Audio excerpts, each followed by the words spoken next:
Good morning students. Now next section है section number 2, analysis of strain. देखो सबसे पहले कुछ डेफिनेशंस है। स्ट्रेन क्या होता है आपके पास कि अगर आप किसी बॉडी पे फोर्स अप्लाई करते हो तो फोर्स अप्लाई करने के बाद जो चेंज इन कॉन्फ़िगरेशन आता है that is called strain. So first definition है आपकी mechanics of solid. So mechanics of solid it is a branch of science in which we deal with the motion and rest state of the solid body. ये science की वो branch है जिसमें हम solid body के rest और motion state के बारे में डील करते हैं।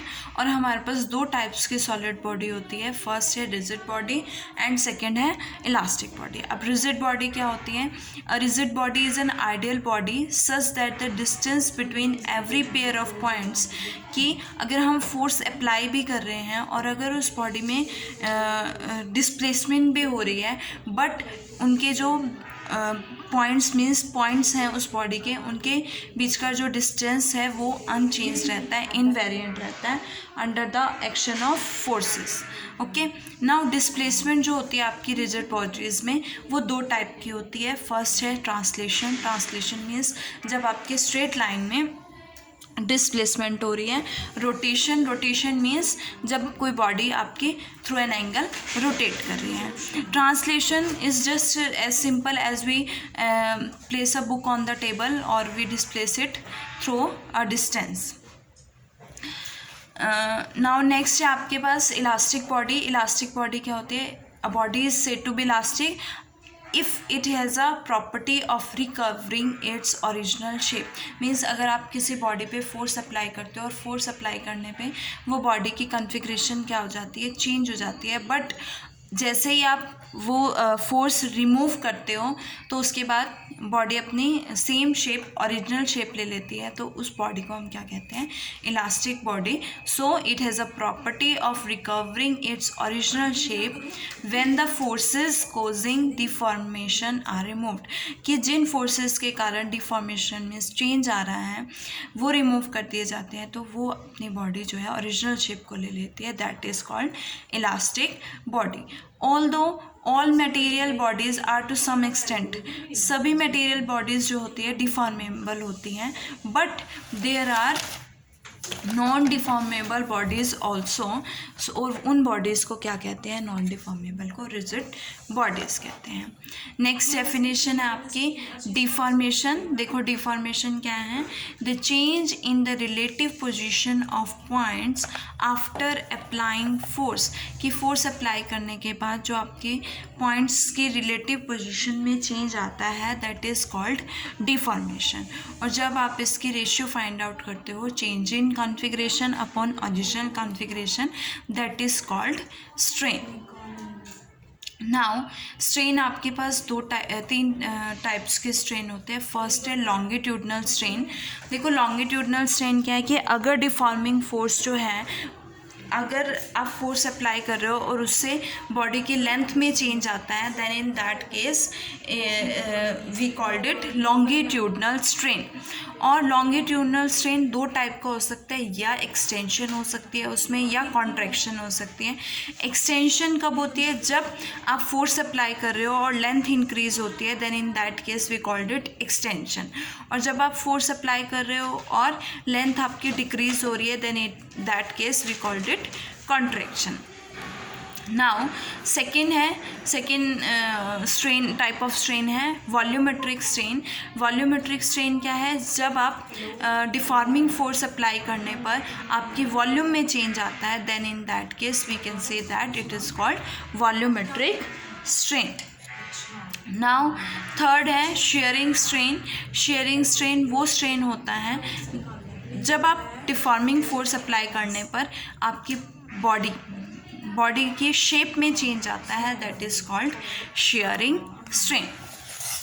नाउ आपका फर्स्ट टॉपिक है सेकेंड सेक्शन का ट्रांसफॉर्मेशन। देखो ट्रांसफॉर्मेशन क्या है? लेट अ पार्टिकल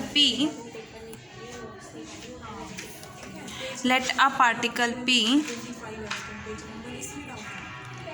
हाँ, लेट अ पार्टिकल पी जिसके कोऑर्डिनेट्स, सपोज आपने कोई बॉडी ली है, उसमें कोई एक पार्टिकल है, कोई एक पॉइंट है, उस पॉइंट के कोऑर्डिनेट्स, वो पॉइंट पी है और उसके कोऑर्डिनेट्स क्या हैं, x1 x2 x3 हैं। और जब हम उस पर फोर्स अप्लाई करते हैं तो वो अपनी पोजीशन को चेंज करते हैं, और जो उसकी न्यू पोजीशन आती है वो क्या लेट करते हैं, p डैश, और whose coordinates are x1 dash x2 dash and x3 dash. Similarly अगर एक पॉइंट किसी बॉडी का चेंज हो रहा है तो ऑल पॉइंट्स जो हैं वो चेंज होते हैं, अपनी पोजीशन को चेंज करते हैं फोर्स अप्लाई करने के बाद।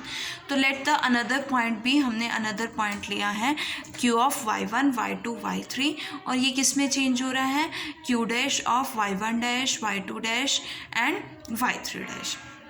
नाउ लेट, जो आपके पास x1 डैश पॉइंट होगा वो किसका फंक्शन होगा, x1 x2 x3 का, जो आपने फर्स्ट सेक्शन में भी पढ़ा है। एंड x2 डैश किसका फंक्शन होगा, सेम x1 x2 x3 का, एंड सिमिलरली x3 डैश। और सिमिलरली हम y1 डैश के लिए लिख सकते हैं, y1 dash is a function of y1 y2 y3, y2 dash is a function of y1 y2 y3, and similarly for y3।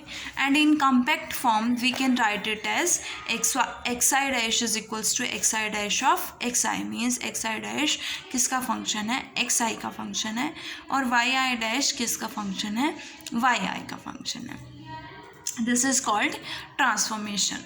Now next है आपका, next topic है अफाइन ट्रांसफॉर्मेशन, और सेकेंड डेफिनेशन हम इसे क्या कहते हैं, general linear transformation. Show that under this transformation rectilinear segment joining two points is carried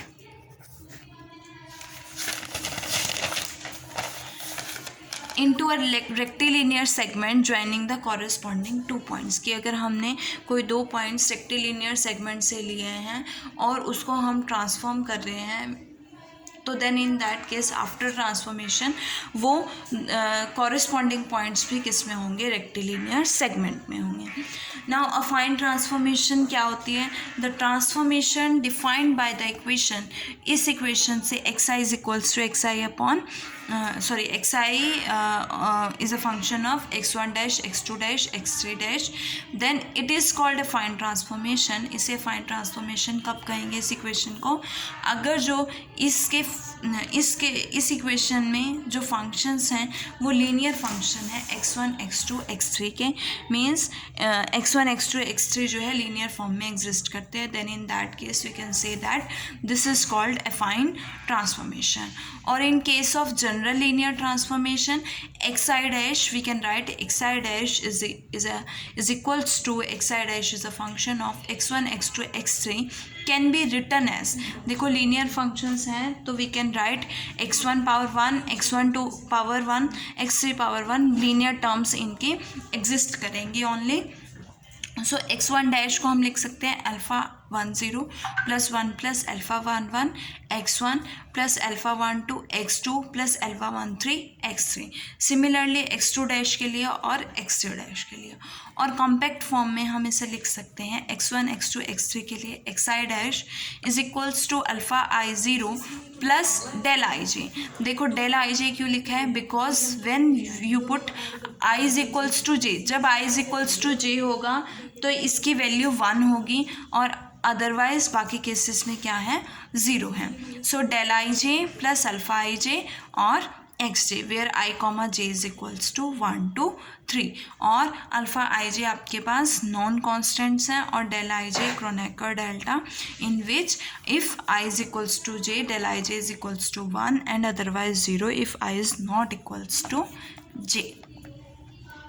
now next है since the inverse of transformation exist, देखो जो ट्रांसफॉर्मेशन आपने लिखी है कि x i is a function of x1 dash x2 dash x3 dash, इसी तरह से आप लिख सकते हो x I dash is a function of x1 x2 x3। So means इस ट्रांसफॉर्मेशन का इन्वर्स जो है वो एग्जिस्ट करता है। इट मीन्स हम इक्वेशन 2.1 को सॉल्व कर सकते हैं x1 x2 x3 के लिए भी in terms of x1 dash x2 dash and x3 dash.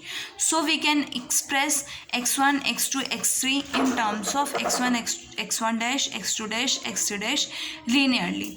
तो अगर इन्वर्स ट्रांसफॉर्मेशन एग्जिस्ट करती है तो लेट कर लेते कि इन्वर्स ट्रांसफॉर्मेशन ट्रांसफॉर्मेशन जो किस तरह से डिफाइन की गई हैं, x i is equals to b i naught plus del i j plus beta i j x j dash. तो आपके पास ये किस तरह से आई है कि इन्वर्स ट्रांसफॉर्मेशन भी हम इस तरह से राइट कर सकते हैं कि अगर हमने एक रेक्टिलिनियर सेगमेंट में लिए हैं then after that after transformation वो क्या होंगे, रेक्टिलिनियर सेगमेंट में ही के ही कॉरेस्पॉन्डिंग पॉइंट्स होंगे। ओके, नाउ कुछ प्रॉपर्टीज़ हैं अफाइन